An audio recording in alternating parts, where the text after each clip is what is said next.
Video में 29 जुलाई के important editorial से उसके रिगार्डिंग डिस्कशन करेंगे। तो स्टार्ट कर दें। तो जो पहला आर्टिकल है वो है रुपी जर्नी के रिगार्डिंग कि वो ओवर वैल्यूड से अभी अंडर वैल्यूड हो गया है। सेकंड आर्टिकल में हम बात करेंगे इंडिया क्या एक राइजिंग पावर बन के रह गया है, नेवर राइजन की अभी भी हमारे राइज करने में कुछ हर्डल्स आ रहे हैं, तो उनके रिगार्डिंग देखेंगे। साथ ही जो दिल्ली में वुमेन के लिए एक कैबिनेट ने स्कीम का अप्रूवल किया है जिसमें मंथली उनको एड दी जाएगी। उसके बाद जो वेस्टर्न घाट के रिगार्डिंग इको जोन है, तो उस पर सेंटर कुछ ड्राफ्ट नोटिफिकेशन लेके आया है, तो उसको हम एनालाइज करेंगे। नेक्स्ट है जो पंचायत का पावर है वो बंगाल में कर्व कर दिया गया है, तो उसके रिगार्डिंग आर्टिकल है। उसके बाद ईरान अफ़गानिस्तान कैसे आपस में एक दूसरे को रिलेशंस को बैलेंस कर रहे हैं और ईरान कैसे अफ़गानिस्तान में अपना रोल प्ले कर रहा है, उसके रिगार्डिंग आर्टिकल है। और लास्ट में जो अर्बन फायर्स हैं उनके ऊपर क्या किया जा सकता है और क्या क्या स्ट्रक्चरल इशूज़ हैं, तो उसके रिगार्डिंग आर्टिकल दे रखा है। तो रिसेंटली क्या है कि रुपी की जर्नी के रिगार्डिंग देखें तो जो रुपी में शार्प डेप्रिसिएशन देखा गया है पिछले 1-1.5 साल में, तो इससे जो एक टाइम क्या था ओवर वैल्यूड था, वो धीरे धीरे रुपी क्या हो गया अंडर वैल्यूड हो गया है, और जो इवन चाइनीज़ युआन है उससे भी ज़्यादा अंडर वैल्यूड देखा गया है। ऐसा जो आरबीआई की जो एक्सचेंज रेट इंडिसेज हैं वो भी रिफ्लेक्ट कर रही हैं। तो ये जो ओवर मतलब अर्लियर ओवर वैल्यूड स्टेटस है उससे रिवर्सल देख सकते हैं। तो देखो आरबीआई इसको रुपी को ट्रैक करने के लिए क्या करता है, जो नीर है उस इंडेक्स का यूज़ करता है या फिर रीर है उसका यूज़ करता है। जो नीर में इन्फ्लेशन इंक्लूड होती है और जो रीर होती है वो इन्फ्लेशन एडजस्टेड होती है।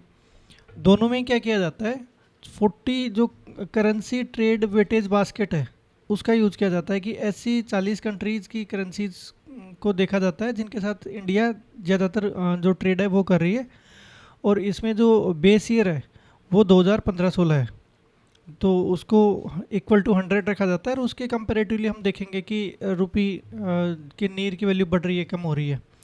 और ये जो 40 कंट्रीज़ है ये एक्चुअल में इंडिया का 88% ऑफ एनुअल ट्रेड है उसको अकाउंट करती है। तो कहीं ना कहीं इंडिया के एक्चुअल जो ट्रेड पार्टनर्स हैं उसके साथ मतलब रुपी की जो स्ट्रेंथ है उसको रिफ्लेक्ट करता है। अब देखो नवंबर 2024 में क्या हुआ था, रीर की वैल्यू 108 थी, यानी रुपी स्ट्रेंथन हुआ था, लेकिन रुपी अभी क्या हो गया है 8% ऊपर था उस टाइम पे, तो फेयर वैल्यू से। तो इस टाइम नवंबर 2024 में रुपी ओवर वैल्यूड था, लेकिन मई 2026 तक आते आते क्या हो गया कि जो रुपी डॉलर रेट्स हैं वो भी 95 के आसपास हो गए, और जो नीर और रीर हैं वो भी रिकॉर्ड लो पे चले गए। ठीक है, तो कहीं ना कहीं हम बोल सकते हैं कि ये क्या है अंडर वैल्यू टेरिटरी में जा रहे हैं कि भाई रीर और नीर दोनों किससे 100 से भी कम चले गए। तो अ, अगर हम रीर की बात करें तो जून 2026 में 91 के आसपास आ गया था। इसका मतलब ये कहीं ना कहीं रियल वीकनिंग है उसको दिखा रहा है, और जो बेस स्ट्रेंथ है बेस ईयर है उससे भी 9% लो पे चला गया है, जो उसको रिलेटिव स्ट्रेंथ देखें तो उसकी। तो देखो इवन जो आरबीआई के गवर्नर हैं राजीव मल्होत्रा, तो राजीव मल्होत्रा साहब ने भी एक इंटरव्यू में एक्नोलेज किया था कि रुपी क्या है बिल्कुल ओवर वैल्यूड से क्या हो गया अंडर वैल्यूड हो गया है। और जो सेंट्रल बैंक की ओवन इंडेक्सेस है वो भी सिमिलर ही चीज़ रिफ्लेक्ट कर रही हैं। इवन यूएस फेडरल रिजर्व है वो भी कुछ इंडेक्स वगैरह लेके आता है, तो वहाँ भी सिमिलर जो डिक्लाइन देखा गया है इन रुपीज़ कॉम्पिटिटिवनेस इंडेक्स। तो ओवरऑल यही सिनेरियो दिखा रहा है कि रुपी बिल्कुल अंडर वैल्यू तो करा है। अब इसका सिग्निफिकेंस क्या है, देखो रुपी का जो रीर था वो 91 था अराउंड इन जून 2026 में, और वो युआन के जो रीर है उससे भी कम से हो गया है। तो युआन का रीर कितना था, अराउंड 91-92 था। तो इसका मतलब एक चीज़ है कि जो इस टाइम रुपी है वो ज़्यादा कॉम्पिटिटिव है। क्योंकि अंडर वैल्यू कब करता है, किसी किसी भी करेंसी के अंडर वैल्यू होने से उसके एक्सपोर्ट्स को फ़ायदा होता है और इंपोर्ट्स बिल्कुल महंगे हो जाते हैं, लेकिन एक्सपोर्ट्स जनरली क्या हो जाते हैं चीपर हो जाते हैं। और इसलिए जो होता है एक्सपोर्ट चीपर हो जाएंगे तो क्या हो जाएंगे मोर कॉम्पिटिटिव होंगे ग्लोबली। तो लेकिन एट द सेम टाइम क्या दिखाता है कि भाई कॉस्ट ऑफ इंपोर्ट बढ़ जाएगी, इवन इन्फ्लेशन भी बढ़ सकती है। तो हमें अब ये चेक करना है कि यार क्या रुपी वापस से अप्रिसिएट करेगा जो उसकी फेयर वैल्यू है उसके ऊपर, क्योंकि जैसे जैसे वेस्ट एशिया में टेंशन ईज होंगी या फिर जो नॉर्मल शिपिंग रूट है वो दोबारा से रिज्यूम होंगे, तो ये कहीं ना कहीं दिखाएगा कि भाई क्या रुपी वापस अपने आप को रिकवर कर पाता है या नहीं, ये तो देखने वाली बात है। लेकिन ओवरऑल हम क्या कंक्लूड कर सकते हैं कि बिल्कुल रुपी क्या हुआ over the time over value से अंडर वैल्यू हुआ है। इससे इसकी कॉम्पिटिटिवनेस युआन से भी ज़्यादा बढ़ी है। ये एक्सपोर्ट कॉम्पिटिटिवनेस को फ़ायदा कर सकता है, लेकिन जो इस एडवांटेज की ड्यूरेबिलिटी है ये इस चीज़ पे डिपेंड करेगी कि जैसे कैसे global oil price, trade tension और जो कैपिटल फ्लो है वो आने वाले मंथ्स में इवोल्व करता है। नेक्स्ट आर्टिकल वो है कि India among the powers for ever rising never Ryzen, कि हमेशा हम बस राइजिंग का ही पार्ट बन के रह गए हैं। तो इसके कॉन्टेक्स्ट क्या है कि जो कनाडा के पीएम है मार्क कार्नी, उन्होंने बोला है कि वर्ल्ड के जो मिडिल पावर कंट्रीज़ हैं उनको कोलेबरेट करना चाहिए ताकि जो ग्लोबल टर्बुलेंस है उसको हैंडल किया जा सके। तो ऐसे में इंडिया की जो ओवन खुद का जो ग्रेट पावर स्टेटस है उसके ऊपर एक डिबेट चल गई है। हालांकि इस पूरी जो कॉल थी उसका न्यू दिल्ली ने बहुत ही नॉर्मल तरीके से रेस्पॉन्ड किया है, बहुत ज़्यादा एंथुजियाज्म नहीं दिखा है। तो अब इस पूरे मतलब आर्टिकल में इशू क्या है कि देखो हिस्टोरियन ब्रेंडन सिम्स है, उन्होंने इंडिया को कहाँ ऑलमोस्ट ग्रेट पावर्स की कैटेगरी में प्लेस किया था। ऑलमोस्ट ग्रेट पावर किसके साथ? फ्रांस, जर्मनी, जापान, इन लोगों के साथ। तो बोल रहे हैं कि इंडिया में बहुत सारे जो ग्रेट पावर के एट्रीब्यूट्स हैं लेकिन अभी भी इतने इनफ नहीं है कि हम ग्लोबल सिस्टम को सेव कर सकें। तो ग्रेट पावर का स्टेटस है वो कुछ चीज़ों पे डिपेंड करता है, जैसे इंडस्ट्रियल स्ट्रेंथ कितनी है, टेक्नोलॉजिकल लीडरशिप कैसी है, military capability including nuclear weapons वो कितनी स्ट्रॉन्ग है, और इवन जो वॉर और पीस टाइम में फोर्स प्रोजेक्ट करने की पावर है, एबिलिटी है, वो कितनी है। इन सब चीज़ों के ऊपर क्या डिपेंड करता है? ग्रेट पावर स्टेटस डिपेंड करता है। तो इंडिया के पास क्या पॉजिटिव्स क्या क्या? एक तो वर्ल्ड की लार्जेस्ट पॉपुलेशन अपने पास, बिल्कुल न्यूक्लियर वेपन्स हैं, एक लार्ज इकोनॉमी है, बट स्टिल हम जो यूएस और चाइना के कंपैरेटिवली हमारे यहाँ क्या है, पर कैपिटा इनकम कम है, टेक्नोलॉजी डेप्थ उतनी नहीं है, और जो मिलिट्री इंडस्ट्रियल कैपेसिटी है वो भी कंपैरेटिवली कम है। तो बोला गया है कि अगर मान लो इंडिया ब्रिटेन, जर्मनी, जापान इनको भी एग्रीगेट जीडीपी में ओवरटेक कर लेता है तो स्टिल हम थर्ड नंबर पे ही रहेंगे, और वो भी एक अच्छे खासे मार्जिन से, क्योंकि यूएस और चाइना की जो इकोनॉमी है वो हमारी कंपैरेटिवली बहुत ज़्यादा है। तो अगर हम पर कैपिटा इनकम की भी बात करें तो स्टिल इंडिया में कितनी है? $300 से कम है, और अभी भी हम जो मिलिट्री टेक्नोलॉजी है उसको इंपोर्ट ही करते हैं, तो इंपोर्ट डिपेंडेंस है हमारी। तो जो स्कॉलर है माइकल बेकले ये आर्ग्यू करते हैं कि एक तो प्रोडक्टिविटी क्या हो रही है, स्लो हो रही है, और जो इकोनॉमिक और जो टेक्नोलॉजिकल पावर है वो यूएस और चाइना में कॉन्सेंट्रेट है। तो ऐसे में किसी भी नई कंट्री के लिए उनके स्पोर्ट को चैलेंज कर पाना बहुत मुश्किल है। हालांकि देखो पीवी नरसिम्हा राव और जो मनमोहन सिंह के टाइम जो रिफॉर्म्स आए थे उनको बिल्कुल 3 डिकेड्स हो गए हैं। तो वहाँ से हम देखें तो इंडिया की जो ट्रेजेक्ट्री है वो कहीं ना कहीं क्या हो गई है, रिवर्स सी देखी गई है। तो अब हमारा जो रैपिड इकोनॉमिक ग्रोथ था वो भी थोड़ा स्लो हो रहा है, और जो diversification of great power relationship है वो भी देखा जा रहा है इन वर्ल्ड। तो हम क्या बोल सकते हैं कि इसने ओवरऑल जो शेप किया है कि कैसे वॉशिंगटन और जो अदर पावर्स हैं वो इंडिया को ग्लोबल रोल में प्रोजेक्ट कर रहे हैं या उसको देख रहे हैं। तो ऐसे में इस पूरे डिस्कशन का सिग्निफिकेंस क्या है कि जो पहले का ऑप्टिमिज्म था वो बिल्कुल अब क्या हो गया है, अंडर द क्लाउड है। अभी जो इंडिया का एक ग्रोथ मोमेंटम था वो भी उतना सस्टेन नहीं कर पाया, वो भी क्या हो गया है, स्लो हो गया है। ठीक है, in first decade of this century देखे तो प्रोडक्टिविटी गेन है वो भी स्लो हुआ है, और जो स्ट्रक्चरल रिफॉर्म्स हैं वो भी स्टॉल्ड हो गए। तो बोल रहे हैं कि जो हमारी इकोनॉमी के लिए या जो इंडिया के लिए जो चैलेंजेज हैं वो सिर्फ इकोनॉमिक ही नहीं है, इसके बियॉन्ड भी चैलेंजेज हैं। जैसे क्या है, पॉलिटिकल पोलराइजेशन देखने को मिल रहा है।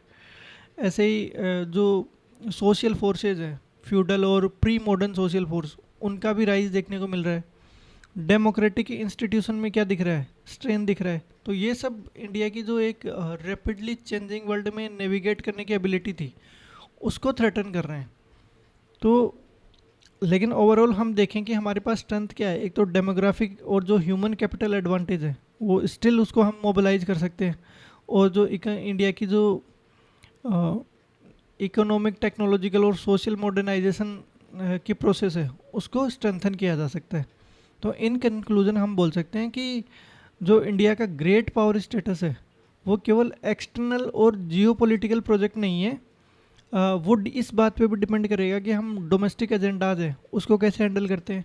इंस्टीट्यूशनल स्ट्रेंथ या पॉलिटिकल कोहेशन, इन सब पे डिपेंड करेगा कि इंडिया एक्चुअल में जो ऑलमोस्ट ग्रेट पावर स्टेटस है वहाँ से एक्चुअल में हम ग्रेट पावर बन पाए। इसके बाद जो नेक्स्ट आर्टिकल है वो दे रखा है कि जो cabinet note to Delhi Lakshmi Yojana for women, की वुमेन के लिए एक दिल्ली लक्ष्मी योजना के रिगार्डिंग कैबिनेट ने हाँ बोल दिया, तो या उसको अप्रूव कर दिया। तो देखो इसका कॉन्टेक्स्ट क्या है कि एक की पोल प्रॉमिस किया था बीजेपी गवर्नमेंट ने दिल्ली में कि हम क्या करेंगे, दिल्ली की वुमेंस के लिए कुछ अच्छा लेके आएंगे। तो यहाँ पे दिल्ली लक्ष्मी योजना लेके आए और इसमें क्या है, एक मंथली असिस्टेंस दिया जाएगा रुपये 2500 पर मंथ, जो भी इकोनॉमिकली वीकर सेक्शन की वुमेंस हैं उनको। और एक्चुअल में इसमें खास बात क्या है कि ये कैश के तौर पे नहीं दिया जाएगा, ये जो सीबीडीसी वैलेट है वहाँ पे 25 रुपये पर मंथ डाले जाएंगे। तो इसमें एलिजिबिलिटी भी रखी गई है कि भाई वुमन की एज क्या होनी चाहिए, 21 से लेकर 60 साल होनी चाहिए। एल्डेस्ट फीमेल मेंबर के अकाउंट में डाला जाएगा। दिल्ली की वो रेजिडेंट हो लगभग पिछले 10 साल से, और जो फैमिली इनकम है वो 2.5 लाख पर ईयर इससे कम होनी चाहिए। साथ ही वो दिल्ली में रजिस्टर्ड वोटर होनी चाहिए। तो कुछ जो वुमेन्स हैं उनको एक्सक्लूड भी किया गया है कि एक तो मोर देन 3 चिल्ड्रन नहीं होने चाहिए, गवर्नमेंट एम्प्लॉय ना हो, ऑलरेडी वो क्या पेंशन या कोई असिस्टेंस गवर्नमेंट से ना ले रही हो, इनकम टैक्स या जीएसटी पेयर है उसको भी अलाउ नहीं कर रखा है, अगर कोई कार ओनर है तो उसको भी एक्सक्लूड किया गया है, किसी का क्रिमिनल रिकॉर्ड हो या किसी की एनुअल इलेक्ट्रिसिटी कंजम्पशन है वो 2400 यूनिट एनुअल हो। तो कहीं ना कहीं बहुत सारे एक्सक्लूजन डाले गए हैं ताकि जो जिनको बेनिफिट एक्चुअल में रिक्वायर्ड है उनके यहाँ तक बेनिफिट पहुँच सके। तो जो भी बेनिफिशियरी चूज़ किए जाएंगे उनको दो ऑप्शन दिए गए हैं, या तो जो पूरे 2500 रुपये हैं उसको फिक्स डिपॉजिट या रिकरिंग डिपॉजिट में डाल दो। दूसरा ऑप्शन है कि 1000 रुपये आप हाउस होल्ड नीड्स के लिए रख लो और जो 1500 रुपये है उसको फिक्स डिपॉजिट में डाल दो, ताकि एक लॉन्ग टर्म सेविंग बढ़ सके। अब देखो हुआ क्या है कि जो सीबीडीसी वैलेट है उससे उसमें कुछ नेगेटिव लिस्ट भी डाली गई है, ताकि जो स्पेंडिंग है अल्कोहल, टोबैको, नारकोटिक्स या फिर लॉटरी, गैम्बलिंग, इनके ऊपर आप स्पेंडिंग ना कर सको यहाँ से जो पैसा लेके। और बाकी सिमिलर आइटम्स पे को भी प्रोहिबिट कर दिया गया है। और इसमें बेसिकली जो रक्षाबंधन है 28 अगस्त, वहाँ से पहली इंस्टॉलमेंट चालू होगी और लगभग इसका बजट कितना है, 5000 करोड़ है फॉर 2026-27। तो ये पूरी प्रोसेस एक ऑनलाइन पोर्टल पे रन होगी। तो वहाँ पे जो भी ग्रीवांस रिड्रेसल वगैरह के जो ऑप्शन है वो भी दिए गए हैं। तो इससे क्या होगा कि एक्चुअल में जो 17 लाख जो वुमन है दिल्ली में उनको इसका बेनिफिट मिलेगा। इनिशियली इसको 3 साल के लिए रोल आउट किया गया है, फिर फर्दर मॉडिफिकेशन किए जा सकते हैं। और इसमें क्या है कि जो वेलफेयर जो कैश ट्रांसफ़र है उसको डिजिटल रुपी वैलेट के साथ अटैच किया गया है और बिल्कुल स्पेंडिंग रेस्ट्रिक्शन लाए गए हैं। तो ये क्या है, एक तरीके से responsible utilization of public fund, इसके लिए first of its kind design है अगर ऐसी स्कीम्स में देखा जाए तो। ठीक है, तो कंक्लूड क्या कर सकते हैं कि दिल्ली लक्ष्मी योजना है ये जो डीबीटी लिंक्ड वेलफेयर स्कीम है उसको, उसके ट्रेंड को रिफ्लेक्ट कर रहा है। लेकिन एक्चुअल में ये बाकी जो स्कीम्स हैं उनसे थोड़ा अलग है, क्योंकि यहाँ सीबीडीसी टेक्नोलॉजी का यूज किया गया है ताकि स्पेंडिंग को रिस्ट्रिक्ट किया जा सके। और फिजिकल डिसिप्लिन भी इसमें दिख रहा है, क्योंकि वेलफेयर डिलीवरी के लिए जो बेनिफिशियरी चूज किए गए हैं उसमें भी काफ़ी एक्सक्लूजन डाला गया है, लेकिन इसका जो एक्चुअल इम्पैक्ट है वो स्मूथ रोल आउट और जो इफेक्टिव टारगेटिंग है ईडब्ल्यूएस पॉपुलेशन उस पर डिपेंड करेगा। इसके बाद वेस्टर्न घाट के जो इको जोन है उसके रिगार्डिंग एक आर्टिकल है कि जो यूनियन मिनिस्ट्री है, एनवायरनमेंट मिनिस्ट्री है, उसने फिर से 7वीं बार पिछले एक दशक में ड्राफ्ट नोटिफिकेशन जारी किया है ताकि eco sensitive area of western Ghat इसको डिक्लेयर, इसके लिए नोटिफिकेशन जारी किया जा सके, और पिछला है 27 जुलाई को किया गया था। तो अगर हम इसमें कोर इश्यूज देखें तो 2011 से ये डिस्प्यूट चल रहा है, जब गडगिल कमेटी ने रिकमेंडेशन दी थी कि जो एंटायर वेस्टर्न घाट है जो 1,29,000 किलोमीटर स्क्वायर किलोमीटर है उसको इकोलॉजिकल सेंसिटिव जोन डिक्लेयर कर दिया जाना चाहिए with graded level of protection.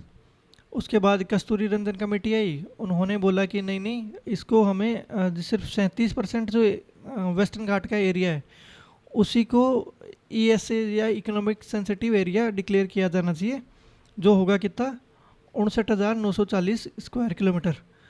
जो वेस्टर्न घाट्स हैं वो 6 स्टेट्स को कवर करते हैं, लेकिन ये जो स्टेट्स हैं वो भी आपस में कि कौन से प्रिसाइज विलेज और एरिया इंक्लूड किए जाएं इसके रिगार्डिंग डिफ़र करते हैं।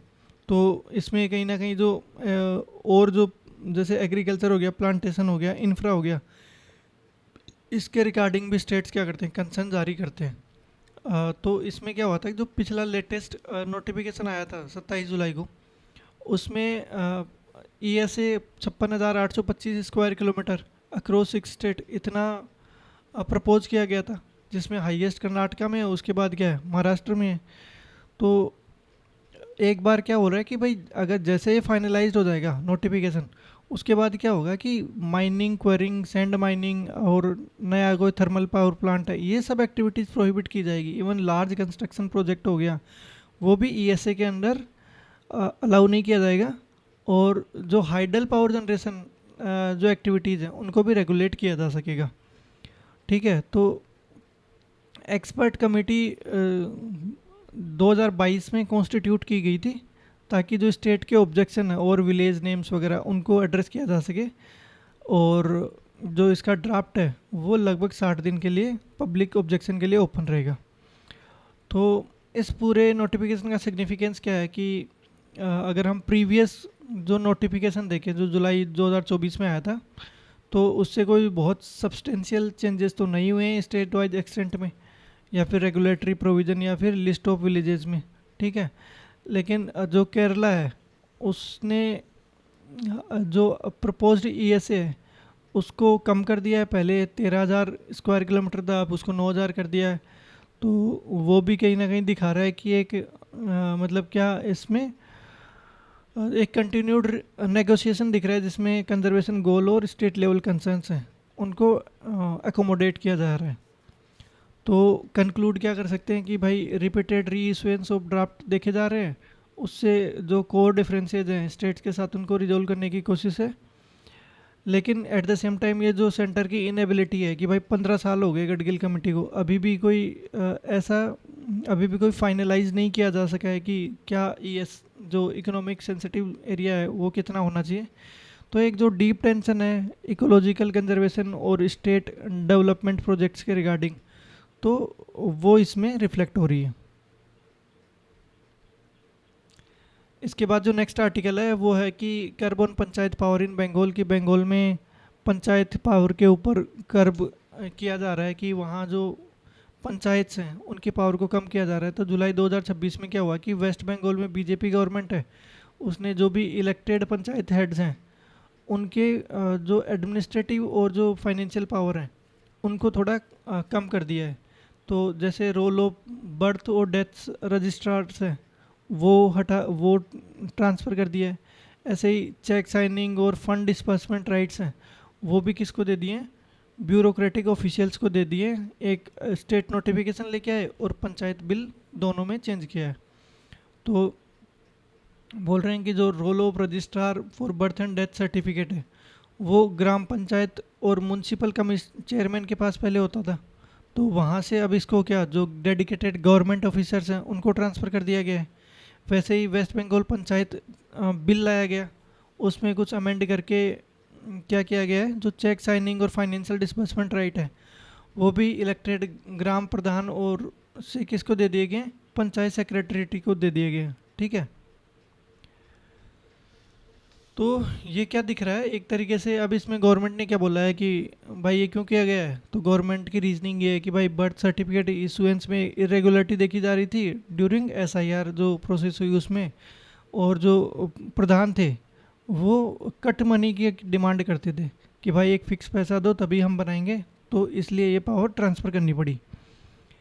तो देखो मिनिस्टर ऑफ पंचायत अफेयर्स ने जो वहाँ की मिनिस्ट्री ऑफ पंचायत अफेयर है उसने क्या किया है, ये क्लैरिफाई भी किया है कि जो इलेक्टेड पंचायत हेड हैं वो अभी भी उनके पास इस चीज़ का पावर होगा कि वो जो प्रपोजल्स हैं उनको अप्रूव कर पाएंगे, तबकि बिल एंड चेक्स हैं वो अब क्या होंगे, जो ब्यूरोक्रेट्स हैं उनके द्वारा क्लियर किए जाएंगे। तो कहीं ना कहीं ये क्या दिखा रहा है कि इस अमेंडमेंट से गवर्नमेंट का तो ये कहना है कि कहीं भी हम जो कॉन्स्टिट्यूशनल पावर्स हैं पंचायत बॉडीज़ का उसको कर्टेल नहीं कर रहे हैं, केवल जो एलिग्ड करप्शन से रिलेटेड जो अथॉरिटीज़ हैं उनके रिगार्डिंग हम उनकी पावर्स को कट कर रहे हैं। तो देखो इस पूरे जो आर्टिकल में क्या बोला गया, इसका सिग्निफिकेंस क्या है कि वेस्ट बंगाल बिल्कुल वो पहला स्टेट था जिसने 3 टियर पंचायत सिस्टम जब आया था तो 1978 के इलेक्शन के टाइम अडोप्ट किया था। तो जो एक डिकेड पहले था 1973 में 73rd कॉन्स्टिट्यूशनल अमेंडमेंट आया, उससे भी पहले अडोप्ट कर लिया था, तो one of the first state था जिसने 3 टियर सिस्टम को अडोप्ट किया था। लेकिन जो पंचायत लेवल रिसोर्स के ऊपर जो कंट्रोल है वो बिल्कुल वहाँ जो बंगाल में क्या हुआ है, एक जो बंगाल पॉलिटिक्स है उसका मेजर कंसर्न रहा है। तो पिछले रेजिम में भी हमने क्या देखा कि एक large scale panchayat level violence हुई थी, उसमें लगभग 2023 के पंचायत पोल्स में 50 लोगों की डेथ हो गई थी। ठीक है। तो ये दिखा रहा है कि जो पंचायत लेवल रिसोर्सेज को लेके काफ़ी स्ट्रेन है। ऐसे ही हम देखते हैं कि जो 90% इलेक्टेड रिप्रेजेंटेटिव हैं 3rd टियर पंचायत पे, वो किसको बिलोंग करते हैं, तृणमूल कांग्रेस को बिलोंग करते हैं। जो कहीं ना कहीं क्या कर रहा है, जो रूलिंग बीजेपी गवर्नमेंट है उसका कोशिश है कि जो इलेक्टेड हेड है वहाँ से पावर ब्यूरोक्रेटिक कंट्रोल को दे दी जाए, ताकि जो 2028 पंचायत इलेक्शन आ रहे हैं उसमें एडवांटेज मिल सके। तो देखो इसमें कंक्लूड क्या कर सकते हैं कि भाई जो एंटी करप्शन मेजर्स हैं उनके नाम पे ये जो कर्ब है उसको इफ़ेक्टिवली क्या कर रही है, जो इलेक्टेड लोकल बॉडीज़ हैं उनसे हटा के ब्यूरोक्रेट्स के यहाँ शिफ्ट कर रहे हैं, उनके पास पावर दे दे रहे हैं। तो कहीं ना कहीं इसको हम जो 73rd कॉन्स्टिट्यूशनल अमेंडमेंट एक्ट में पंचायत का रोल था तो उसमें जो पावर दिया गया था उसका इरोजन समझ सकते हैं कि इरोजन ऑफ पंचायती राज है, क्योंकि वहाँ पे उनकी ऑटोनॉमी कम की जा रही है और वो भी जब ऑलरेडी जो नेक्स्ट इलेक्शन है वो प्लान्ड है। नेक्स्ट जो आर्टिकल है वो ईरान अफगान रिलेशंस के रिगार्डिंग है। तो बोल रहे हैं कि जो ईरान के सुप्रीम लीडर आयतुल्ला अली खamenei उसकी जो फ्यूनरल प्रोसीडिंग्स हुई थी तो उसमें देखा गया कि ऑलरेडी वहाँ पे रीजनल वॉर चल रहा है, इंटरनल टर्मोइल चल रहा है। इसके बावजूद भी जो तालिबान और उनका अपोजिशन है नॉर्दर्न अलायंस, उन दोनों ने तेहरान को विजिट किया। तो ये जो एक तरीके से जो ईरान का बैलेंसिंग एक्ट है इन अफ़गानिस्तान उसको दिखा रहा है। तो देखो इशू क्या है कि भाई जो डेप्यूटी पीएम है तालिबान के और जो फाइनेंस मिनिस्टर हैं उनके साथ साथ जो नॉर्दर्न अलायंस के लीडर हैं उन सब ने जो फ्यूनरल अटेंड की थी, तो वो complex geopolitics on Iran eastern front है उसको रिफ्लेक्ट कर रहा है। तो ईरान ने क्या किया है, स्ट्रॉन्ग इन्फ्लुएंस बिल्ड किया है काबुल से या अफ़गानिस्तान में। जब अगस्त 2021 में क्या है, जो वहाँ की जो अशरफ गानी की गवर्नमेंट का कोलैप्स हो गया था। हालांकि ईरान ने जो तालिबान है उसको ऑफिशियली रिकॉग्नाइज नहीं किया। ठीक है। तो अब इसमें क्या हो गया कि Tehran remain sceptical of Taliban rule long term stability, कि तेहरान को ये भी है कि यार तालिबान का रूल लॉन्ग टर्म स्टेबिलिटी है कि नहीं। तो क्योंकि जो तालिबान की आइडियोलॉजी है और ट्राइबल फिशर है ये एक कंसर्न का मुद्दा है। तो कहीं ना कहीं वो क्या करता है, जो अ, उनका ईस्टर्न बॉर्डर है उसके ऊपर हॉस्टिलिटी क्रिएट कर सकता है। तो 2021 से हम देख रहे हैं कि तालिबान को बिल्कुल ईरान क्या कर रहा है, पावर और पेट्रोनेज दोनों प्रोवाइड कर रहा है। तो कहीं ना कहीं इस चीज़ को हम कैसे देख सकते हैं कि जो ईरान का पेट्रोनेज का ऑफर है वो बेसिकली जो ईस्टर्न फ्रंट है उसको रिलेटिवली कॉन्फ्लिक्ट फ्री रखने के एक्सचेंज में समझा जा सकता है। तो हम क्या देख सकते हैं कि जो नॉर्दर्न अलायंस है वो हालांकि वीक रहा है और पंजशीर में कंसंट्रेट है, लेकिन फिर भी ईरान क्या कर रहा है, जो तालिबान के ऊपर ओवर रिलाई ना रहे इसके लिए कोशिश कर रहा है। फरवरी 2026 में हम देखते हैं कि वेस्ट एशिया में बहुत सारा टेंशन देखा गया है फरवरी 2026 से, लेकिन तालिबान ने बार बार रीइटरेट किया है कि अगर वॉर हुआ और ईरान अंडर अटैक आया तो वो ईरान की हेल्प करेंगे। तो ये कहीं ना कहीं जो उनके कंटिन्यूड डिप्लोमेटिक रिलेशंस हैं उनको दिखा रहे हैं। साथ ही अफगान सिविल एयरपोर्ट का एक्सेस भी अलाउ कर दिया था ईरान को।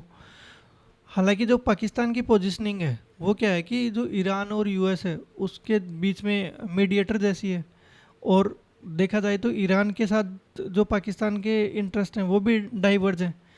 ईरान के पाकिस्तान क्या चाहता है कि वो यूएस और जो गल्फ स्टेट है उन दोनों का उसको फेवर मिले, और जो ईरान क्या चाह रहा है कि पाकिस्तान बेसिकली एक इनडायरेक्ट चैनल बन जाए ताकि वो यूएस से बात कर सके। तो दोनों की अपने अपने इंटरेस्ट हैं। तो पूरा सिग्निफिकेंस क्या है कि भाई साइमल्टेनियसली जो एंगेजमेंट है तालिबान की गवर्नमेंट और उनके अपोजिशन के साथ, वो कहीं ना कहीं जो एक क्लासिकल हेजिंग स्ट्रेटजी है ईरान की उसको रिफ्लेक्ट कर रहा है। और जो ऑल्सो जो करंट इंटरनेशनल एनवायरनमेंट है या जो अलायंस है आजकल वो मोर ट्रांजेक्शनल हो गई हैं, फ्लूइड हो गई हैं, उसको भी दिखा दिखा रहा है कि अभी कोई फिक्स्ड बाइनरीज नहीं है कि भाई ये अपना फ्रेंड है, ये इसके साथ हॉस्टिलिटी है, लोग मोर डायनेमिकली इन्वॉल्व हो रहे हैं। तो हम कह सकते हैं कि जो वेस्ट एशिया में वॉर है वो इंटेंसिफाई हो रहा है, लेकिन ये जो ईरान है वो स्टिल जो अफ़गानिस्तान के उनके रिलेशंस हैं उनको हेज कर रहा है। इसको हम क्या बोल सकते हैं, एक प्रेगमेटिक बैलेंसिंग एक्ट है, जो मतलब जो शिफ्ट देखा जा रहा है जो एक तरीके से रीजनल लॉयल्टीज़ में, और जो तेहरान के लिए सबसे इम्पोर्टेंट क्या है कि वो अपने ईस्टर्न फ्रंट को स्टेबल और नॉन हॉस्टाइल रखे। इसके बाद जो नेक्स्ट आर्टिकल है वो अर्बन फायर्स के रिगार्डिंग है। तो देखो जून 2026 में क्या हुआ, 15 लोगों की डेथ हो गई थी। अगर एक जो कमर्शियल बिल्डिंग है जो इलीगली ऑपरेट कर रही थी इन लखनऊ, तो बहुत सारे लोग वो स्मोक फील्ड कॉरिडोर में ट्रैप हो गए और उसकी वजह से डेथ हो गई। तो कहीं ना कहीं ये क्या कर रहा है, जो डीप स्ट्रक्चरल फेलियर्स हैं इन अर्बन गवर्नेंस उसको रिफ्लेक्ट कर रहा है। तो ऐसा नहीं है कि पहली बार ऐसा हुआ है, इससे पहले भी सिमिलर ट्रेजेडीज हुई हैं। मालवीय नगर में देखा गया था कि दिल्ली में आग लग गई थी। ऐसे ही राजस्थान में भी जो फायर क्रैकर यूनिट है उसमें आग लग गई थी फरवरी में। और जो दोनों ही इंसिडेंट हैं वो यहाँ अनलाइसेंस्ड ऑपरेशंस चल रहे थे, साथ ही जो सेफ्टी कंप्लाइंस है वो फॉलो नहीं हो रही थी। अगर इंडिया में हम एस्टिमेट्स देखें तो 13 से 15 हज़ार फायर डेथ होती है एनुअली, और अगर हम दिल्ली में देखा जाए तो फर्स्ट क्वार्टर ऑफ 2026 में ही लगभग 39 जो डेथ्स हैं वो देखी गई हैं। और इवन जो समर आता है वो तो अभी आया भी नहीं, समर में जो डेथ है वो और स्पीड अप हो जाती है क्योंकि फायर्स लगने के ज़्यादा चांस होते हैं। देखो अब इसको कर्ब करने के लिए डिमोलिशन नोटिस जारी किया गया था 2016 में इन लखनऊ, लेकिन इसको 2 महीने में ही विड्रॉ कर लिया गया। तो ये कहीं ना कहीं दिखा रहा है कि एक तरीके से जो पॉलिटिकल पेट्रोनेज है और लैक्स ओवरसाइट है उसको वो भी गवर्नमेंट की साइड से देखा जा रहा है। हालांकि इंडिया के पास क्या है, अगर हम टेक्नोलॉजीज़ की बात करें तो भाई सैटेलाइट इमेजरी है, ड्रोन्स का यूज़ कर सकते हैं, जीआईएस मैपिंग का यूज़ कर सकते हैं, एआई डैशबोर्ड बना सकते हैं। लेकिन अभी भी जो इलीगल कंस्ट्रक्शंस हैं वो कंटिन्यूड है, जो एनफोर्समेंट है वो भी अभी वीक है, और पॉलिटिकल प्रेशर और जो वोट बैंक कंसिडरेशन है वो सिचुएशन को और वर्स करते हैं। अगर इसमें हम देखें कि भाई बहुत बार क्या होती है, स्पेशल इन्वेस्टिगेशन टीम एसआईटी बनाई जाती है आईएएस आईपीएस ऑफिसर की, इवन जो लखनऊ फायर केस है उसमें भी एसआईटी बनाई गई थी, लेकिन उन्होंने भी कोई रेयरली कोई सिस्टमेटिक रिफॉर्म डिलीवर करने में सक्सेस पाई थी। तो ऑथर का मानना है कि रियल फिक्स ये नहीं है कि हम फिर से कोई नई स्कीम लागू कर दें, बट रियल फिक्स क्या है कि पॉलिटिकल विल होनी चाहिए, ताकि जो भी इलीगल कंस्ट्रक्शन है उसको डिमोलिश किया जा सके, और साथ ही जो एनफोर्समेंट है उनको लागू किया जा सके without fear of political backless. तो ऐसे में बोला है कि जो अर्बन लोकल बॉडीज़ है under 74th constitutional amendment act, उनको उनके जो इलेक्टेड म्यूनसिपल बॉडीज़ हैं उनके पास रियल अथॉरिटी होनी चाहिए, ना कि जस्ट रेस्पॉन्सिबिलिटी। इसलिए जो मोस्ट सिटीज़ जो हैं देखा जाए तो हालांकि इंडिया में क्या देखा जा रहा है कि ज़्यादातर सिटीज़ में मल्टीपल एजेंसीज वर्क कर रही हैं, कोई एक सिंगल अथॉरिटी नहीं है। तो अकाउंटेबिलिटी का जो इशू है वो कहीं ना कहीं इस सारी चीज़ को बढ़ावा दे रहा है। तो बोल रहे हैं कि भाई सिमिलर पैटर्न्स है वो गवर्नेंस में और जगह पे देखे जा रहे हैं। जैसे नोएडा में क्या हो गई थी, वाटर लॉगिंग डेथ हुई थी, ऐसे इंदौर में वाटर कंटामिनेशन की वजह से डेथ हुई थी। अगर हम बेंगलुरु और मुंबई की बात करें तो वहाँ रिपीटेड फ्लड्स आती हैं। तो ये सब दिखा रहा है कि ये कोई सिटी स्पेसिफिक प्रॉब्लम नहीं है, नेशन वाइड प्रॉब्लम्स हैं। और जो विक्टिम्स हैं वो इसलिए नहीं मतलब अपनी जान गंवा रहे हैं कि वहाँ फायर सेफ्टी रूल्स नहीं है, जबकि जो एग्जिस्टिंग रूल्स है उनका जो एनफोर्समेंट और अकाउंटेबिलिटी गैप है वो एक्चुअल में ज़्यादा बड़ा कारण है जिसकी वजह से लोगों की डेथ हो रही है। तो बोल रहे हैं कि भाई इंडिया में क्या हो गया, हम इस बात में तो बहुत स्किल्ड हो गए हैं कि एक बार जो पब्लिक आउटरीच होगा उसको कैसे मैनेज करें, कि अरेस्ट कर लो, कमेटी बना लो, हेडलाइंस वगैरह जारी कर दो। लेकिन अभी भी जो इंक्वायरी फाइंडिंग्स है उनको कैसे हम सिस्टमेटिक रिफॉर्म्स में कन्वर्ट करेंगे, इसमें अभी भी हम क्या कर रहे हैं, स्ट्रगल कर रहे हैं। तो कंक्लूड कर सकते हैं कि भाई जो अर्बन गवर्नेंस है उसका रियल टेस्ट इस बात में है कि कैसे एक ऑर्डिनरी सिटीज़न है वो आराम से रह सकता है, काम कर सकता है, और जो कोई भी अपना दुकान वगैरह है वो एक सिटी में चला सकता है without fear of losing life.